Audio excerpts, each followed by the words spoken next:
Why ancient Roman bathrooms were the worst places ever. Boring history for sleep. Opening. Welcome, weary traveler, to another gentle journey through the corridors of history. Tonight, we venture into the daily life of ancient Rome, exploring the public facilities and private bathrooms that reveal the challenges of urban living in the ancient world. Let yourself sink into comfort as we discover how even the most advanced civilizations faced surprisingly difficult problems with the simple necessities of daily life. Close your eyes and imagine stepping through the doorway of a Roman villa, past the beautiful frescoes and intricate mosaics, toward chambers that represented both remarkable engineering achievements and unexpected inconveniences that would surprise our modern sensibilities. Segment 1. Daily Life Immersion, the Public Latrine Experience. Picture yourself approaching the great public latrine near the Forum Romanum on a busy morning in 150 CE. The building itself is impressive, flanked by columns and decorated with the same architectural care that marks all Roman public buildings. The entrance fee is modest, just a few small coins that you drop into the keeper's worn leather pouch. Inside, you discover the famous Roman innovation, long marble benches stretching along the walls, each one punctuated by perfectly carved circular openings. These are your seats, positioned remarkably close together, so close that you'll be sitting shoulder to shoulder with your fellow citizens, sharing not just space but conversation during what we would consider a very private moment. The marble is always cold, surprisingly so, even in the heat of summer. Romans learned to wear thick woolen garments partly for this reason. The stone seems to draw warmth from your body with startling efficiency. Beneath your feet, you can hear the constant sound of flowing water, the engineering marvel that carries waste away through carefully constructed channels. The social aspect of Roman public facilities was perhaps their most distinctive feature. Romans conducted business here, discussed politics, shared neighborhood gossip, and maintained friendships. Imagine trying to negotiate a grain purchase while seated on cold marble, or listening to the latest news from the provinces while managing your personal needs. The Romans saw nothing unusual about this. It was simply part of urban life. The cleaning system was communal in a way that would astonish modern visitors. A single sponge attached to a wooden stick was shared among all users, rinsed in a channel of flowing water between uses. This sponge would pass from person to person throughout the day, creating an efficient but rather unsanitary system that reflected Roman attitudes toward shared resources. The water flowing through these facilities was recycled from the great public baths, having already served bathers throughout the city. By the time it reached the latrines, this water had traveled through miles of channels and had collected various additions along the way. Romans accepted this as a practical necessity of urban engineering, though it contributed to the less pleasant aspects of the experience. The acoustics of these marble chambers amplified every sound, creating an echo that made private conversation impossible and transformed the simple acts of daily life into public performances. The constant murmur of voices, the gurgling of water, and the various sounds of human activity combined into a symphony that was uniquely Roman. Romans had little choice but to use these facilities. Private latrines were expensive luxuries available only to the wealthy, and even those were often connected to the same citywide system. Most citizens simply accepted the communal nature of these necessary visits as part of the price of living in the world's greatest city. The psychological adjustment required significant mental adaptation. New arrivals to Rome from rural areas often found the public nature of these facilities deeply unsettling, while native Romans developed a casual attitude that allowed them to conduct important business while managing personal needs. This adaptation became a marker of true Roman citizenship, the ability to remain dignified and focused regardless of circumstances. Segment 2. Biography, Marcus Flavius and Urban Challenges. Let us follow the story of Marcus Flavius, a prosperous merchant who moved to Rome from a small farming community in 108 CE. Marcus had achieved considerable success in the grain trade and could afford his own villa in a respectable district, complete with a private latrine, a luxury that marked his rise in social status. Marcus's private facility was beautifully appointed, with colorful frescoes depicting mythological scenes and a marble seat that was heated by warm air from a small furnace. Fresh water flowed constantly through carved channels, and the entire room was designed with the same attention to beauty and function that characterized Roman architecture. Despite these luxuries, Marcus soon discovered that even private facilities came with unexpected challenges. His latrine was connected to the great Cloaca Maxima, the city's main sewer system, which meant that unusual sounds and odors could travel upward through the pipes. On particularly hot days, the entire system would emit distinctive aromas that permeated even the most elegant homes. The first sign of trouble came during the autumn rains, when the city's drainage system became overwhelmed. Marcus noticed that water levels in his facility would rise and fall unpredictably, sometimes backing up into his beautiful marble channels. His slaves reported strange noises coming from the pipes at night, gurglings and rushings that suggested the vast underground system was struggling to handle the volume of water and waste from thousands of Roman homes. Marcus consulted with his neighbors and discovered that these problems were common throughout the city. The engineering marvels that made urban life possible also created vulnerabilities that rural dwellers never experienced. When one part of the system failed, the effects could be felt throughout entire districts. The situation became more challenging when several households in Marcus's neighborhood began experiencing similar difficulties. The local engineer, a respected professional who maintained the district's infrastructure, explained that the system required constant maintenance and that periodic disruptions were simply part of urban life. Marcus's Greek physician, Apollodorus, began to connect these infrastructure problems with health issues affecting households throughout the district. He observed that families living in areas with the most advanced plumbing seemed to experience certain illnesses more frequently than those in simpler accommodations. This observation led Apollodorus to develop theories about the relationship between urban conveniences and health challenges.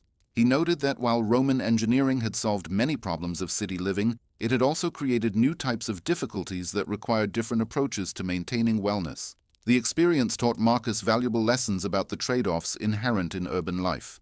The conveniences and opportunities of Rome came with challenges that his rural childhood had never prepared him to expect. He learned to appreciate both the marvels of Roman engineering and their limitations.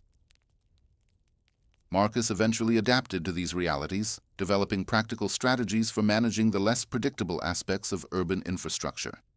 His experience became typical of many Romans who had to balance their appreciation for technological advances with acceptance of their inevitable shortcomings. Segment 3: Mystery and Culture, Sacred Spaces and Daily Rituals. Roman bathroom culture was deeply intertwined with religious beliefs and social customs that reveal fascinating aspects of ancient daily life. The goddess Cloacina, protector of sewers and sanitation, had her own temple near the Forum, where citizens would offer prayers for the smooth functioning of the city's infrastructure.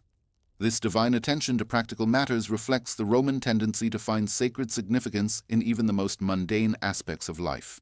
Archaeological discoveries have revealed that Romans incorporated religious elements into their bathroom designs. Small shrines were commonly built into the walls of private facilities, housing protective household gods who were believed to guard against various misfortunes. These shrines were decorated with beautiful miniature frescoes and supplied with daily offerings of food and flowers. The practice of reading omens from natural signs extended even to bathroom activities. Professional augurs, the same priests who interpreted bird flight patterns and weather phenomena, also maintained traditions of finding meaning in the timing and circumstances of daily bodily functions.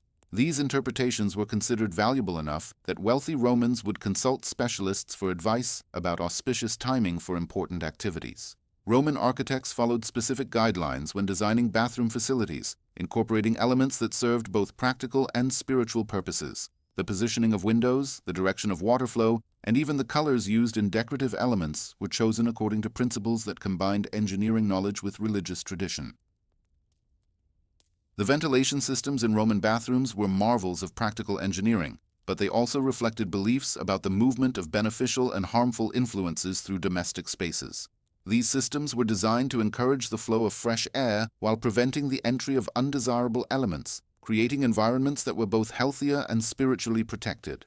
Romans developed elaborate daily rituals around personal cleanliness that went far beyond simple hygiene. These rituals involved specific sequences of washing, the use of particular oils and soaps, and prayers or recitations that were believed to provide spiritual as well as physical purification. The bathroom became a space for meditation and preparation for the day's activities. The social customs surrounding Roman bathroom use reflected broader cultural values about community, privacy, and social hierarchy. The ability to conduct business and maintain dignity in shared facilities was considered a mark of sophistication and proper Roman character. These skills were taught to children as part of their preparation for adult citizenship. The contrast between public and private bathroom facilities created interesting social dynamics. Wealthy Romans who could afford private accommodations sometimes chose to use public facilities anyway, viewing them as important spaces for social networking and civic participation. The bathroom became a venue for demonstrating both status and accessibility. Archaeological evidence suggests that Romans placed great importance on the aesthetic elements of bathroom design. Even the most utilitarian public facilities were decorated with mosaics, frescoes, and sculptural elements that transformed necessary activities into experiences of beauty and cultural refinement. Segment 4. Elite Perspectives, Engineering Marvels and Urban Planning. From the perspective of Roman engineers and city planners, the empire's bathroom facilities represented some of the most sophisticated urban infrastructure ever attempted. The challenge of providing sanitation for cities containing hundreds of thousands of residents required innovations that pushed the boundaries of ancient technology and organizational capability. The Cloaca Maxima, Rome's great sewer system, was originally built to drain marshy areas but evolved into the backbone of urban sanitation. Engineers who worked on this system took pride in creating solutions that could handle the waste production of the world's largest city while maintaining the flow rates necessary to prevent dangerous accumulations. These engineers faced constant challenges that required creative problem-solving. The Roman preference for gravity-fed systems meant that careful attention to elevation and water flow was essential. Maps discovered in the ruins of Roman engineering offices show the meticulous calculations required to ensure that waste would flow efficiently from the highest points of the city to the Tiber River. The maintenance of these systems required a small army of specialized workers who understood the complex network of tunnels, channels, and connecting pipes that lay beneath Roman streets. These maintenance crews developed sophisticated techniques for cleaning blockages, repairing damaged sections, and upgrading capacity as the city grew. Roman engineers also had to consider the relationship between sanitation systems and other urban infrastructure. The same aqueducts that brought fresh water to the city also supplied the flow needed to keep waste systems functioning. This interconnected approach to urban planning was remarkably advanced for its time. The expansion of Roman bathroom technology throughout the empire required adapting basic designs to local conditions. Engineers working in Britain had to account for freezing temperatures, while those in Africa dealt with sand infiltration and water scarcity. Each province developed variations that reflected both Roman engineering principles and local environmental challenges. From an administrative perspective, managing empire-wide sanitation systems required unprecedented levels of organization and resource allocation. Government officials responsible for these systems had to coordinate the work of engineers, maintenance crews, and local authorities across thousands of miles of territory. The economic aspects of Roman bathroom culture were equally complex. The cost of building and maintaining advanced sanitation infrastructure represented a significant portion of municipal budgets. Officials had to balance the public health benefits of good sanitation against the enormous expenses involved in creating and maintaining these systems. The social implications of Roman bathroom technology extended far beyond simple convenience. Access to advanced sanitation became a marker of civilization and Roman identity. Cities that could provide Roman-style facilities were considered properly Romanized, while those that lacked such amenities were viewed as backward or barbarian. The legacy of Roman bathroom engineering influenced urban planning for centuries after the fall of the empire.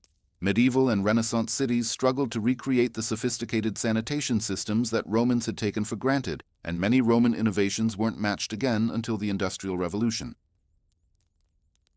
Closing, as our journey through these ancient marble halls comes to an end, we find ourselves back in the present moment, surrounded by the quiet conveniences that would have amazed even the wealthiest Romans.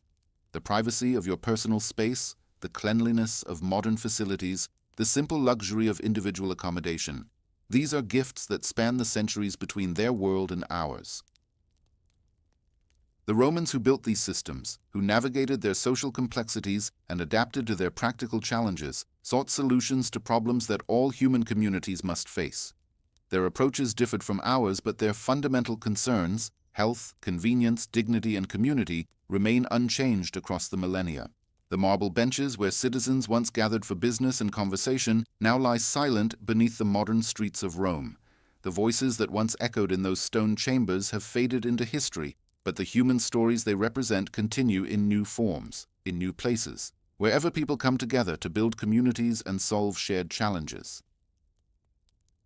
Rest now in the comfort of your modern conveniences. grateful for the privacy and ease that technology has brought to these most basic human needs. Let your mind drift peacefully away from those ancient stones, toward dreams of your own choosing, in the blessed quiet of a world where such necessities have become simple, private, and clean. Sleep well, and let the gentle flow of time carry you toward restful dreams, as surely as the Roman aqueducts once carried fresh water to the eternal city.